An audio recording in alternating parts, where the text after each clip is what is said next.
In the Bean to Bar Mysteries, one of my protagonist's love interests is actually from Minnesota, so we're up here on a business trip and we decided to stop off in Duluth because Logan loves nature and this is one of the most beautiful places in the state.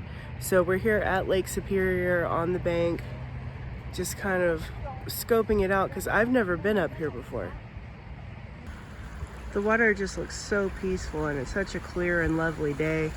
It's weird to think about how peaceful it is and how beautiful when you consider how many shipwrecks have actually happened on Lake Superior.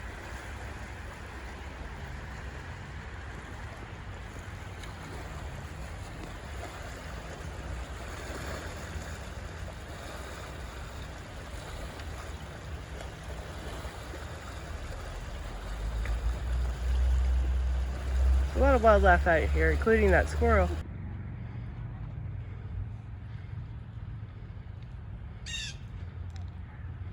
We're here right now at Leif Erikson Park and there's so many beautiful flowers.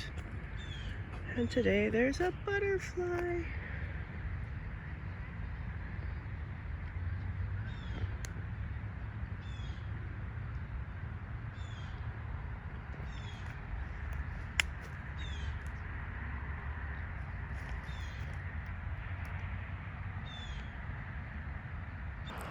This park is also considered a public orchard, and behind me there's a lovely apple tree. Check this out. There's tags out here labeling some of the trees.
I'm not sure exactly what structure this is that I'm standing inside, but it looks kind of like a castle turret. There's a lot of little details out here at the park that make it really fun to walk around.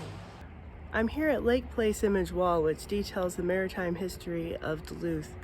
And there's been a lot to do with Lake Superior, with the shipwrecks, but also with the building and construction projects. So there are some positive images here as well.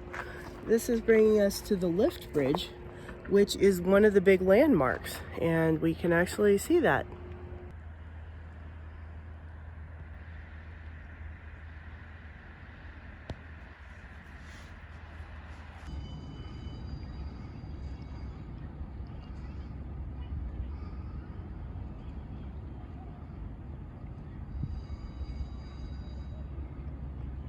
You can see the bridge actually lifting, it's just moving very, very slowly. And there's a sailboat going under it, so it has to get higher by the time it gets there.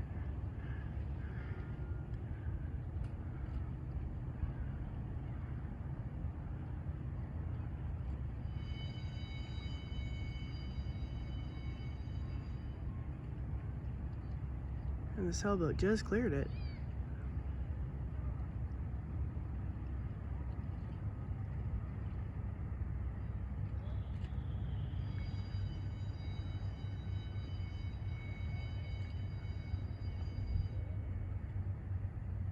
It's such an interesting way for the bridge to work.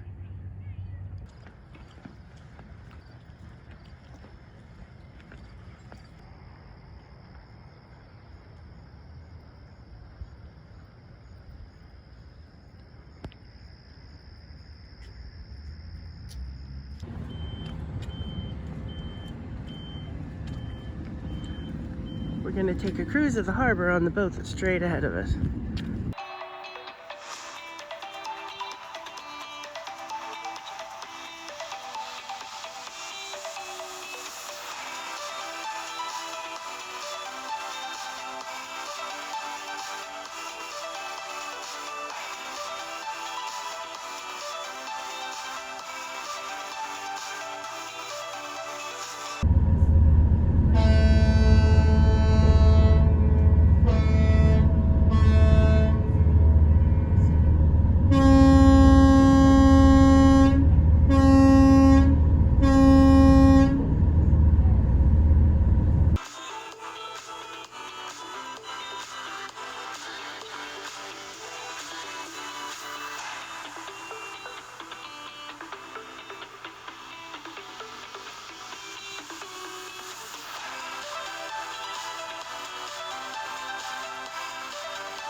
know, anytime we're visiting somewhere, we have to check out the coffee scene. So we're about to find the Duluth Coffee Company right across the street.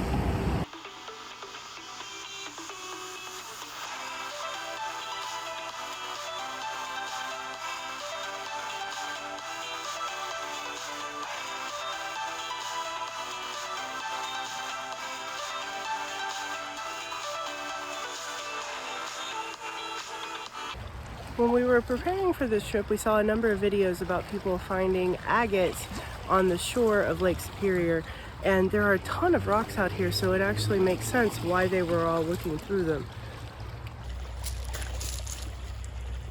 Water is just so clear. Once again, looking for agates, this time on the North Shore. When we were out looking at rocks today, I actually did collect a couple of them, but I'm not sure if any of them actually were agates. So I found a field guide about agates and looked through it, and I'm still confused. I think a couple of these might be something interesting. Some of them though, like this one, is clearly granite after looking a little more research. They said in the book that agates might be porous, so I'm thinking something like this might be something I'm looking at. It also talked about striations. So this one has that really strong metallic band going through it. This one has a couple of lines on it. And this one had some really distinct banding. So when we get back to Texas, we're going to go to the local university and ask the geology department some questions to see if we can identify these any further. Here we are back in Texas, and we're about to go into the geology department at UTD. Should be interesting to find out what we brought back. We're here at UT Dallas, about to find out exactly what the rocks are we found. Turns out, sadly, none of the ones are actual agates, but some of them may shed light on the different areas around Lake Superior. For instance, I didn't know some of these rocks were volcanic. And some of them are obviously results of the iron industry there, and some are sedimentary. Maybe we can find out a little more about what an actual agate is, because I didn't find out before we went except for the little guidebook. So we're here with Caitlin, who's an undergrad student, and with Bob Stern, who's in charge of the meteorite program here. And what have we got? These are vesicular basalts that have probably been rounded by the lake itself. So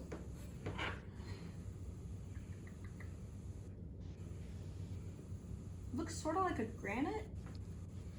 So there's two kinds of igneous rocks. There's plutonic, which cool slowly at depth under the Earth's surface, and they're volcanic rocks that come out on the surface. So they're the coarse-grained ones there, like probably the ones that Caitlin's cut in her hands. That's a plutonic rock that cooled a long time ago underground, and others are volcanic rocks.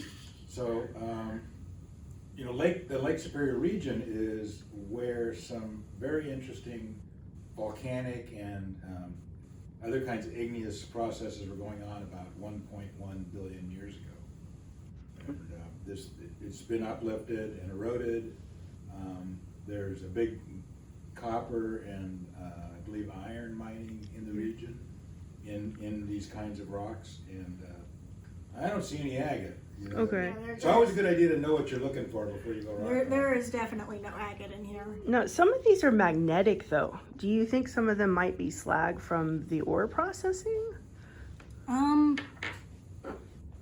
This might be. Why don't we take the magnet and see which ones are magnetic and Yes. concentrate on those? That one's slight magnetism. Yeah. Nothing there.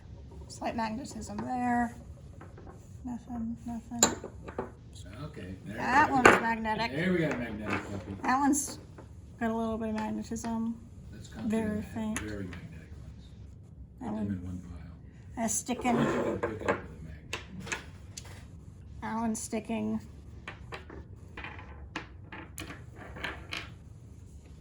This one, very magnetic. And this one. So those four are definitely magnetic. Okay, what do they have in common? Do they look like the same kind of rock? These two look similar, like very similar. These two may be the same. over. That's one way to do it. Those two may be the same. Yeah, so that's the volcanic rock, that's a lot of epidote in there. And this one must be a volcanic rock too. But if you want to see what really magnetic is like, try those meteorites with a magnet. Okay, do it again. That one's hard to get, like you can't get it off anymore. That is seriously magnetic. Yeah. That's one of the ways we tell meteorites is how magnetic they are. So we just learned that an agate is actually an amorphous silicate. So it's got that shiny structure. This one's been polished and it's a really large example, so probably nothing we would have seen on the lake. In contrast to a geode. And this geode shows clear crystal formation, and that's the biggest difference I see between the two. It's always interesting learning about hobbies of characters that you don't necessarily share, because you get to learn things from a different perspective that might be able to come into play later on. I haven't really decided how rocks might play into some of the upcoming books, but I'm definitely going to consider it. I'm so glad that we had the opportunity to come out here and spend a little bit of time in Duluth. I've been wanting to do a deeper dive into Logan's backstory as I head into book 5, A Study in Chocolate, because I'm going to talk a little bit more about his past. And I had wondered things such as, where did he, as someone who grew up landlocked, get a deep love for the ocean? And I can see how this lake would have been a big start on that. And in book 4, it's established that he knows a lot about wreck diving. And imagining him being out here as one of his favorite places growing up, he would have been able to learn about wreck diving, get dive certified, and see a lot of the historic side of this whole area. There's going to be a lot more about him, so I may have to do a bit more research. A Study in Chocolate will be out in January. Book 4 was A Shot in the 80% Dark. That's the one that is dealing with the wreck diving. That one is out now. Hope you've enjoyed following along, and have a great day.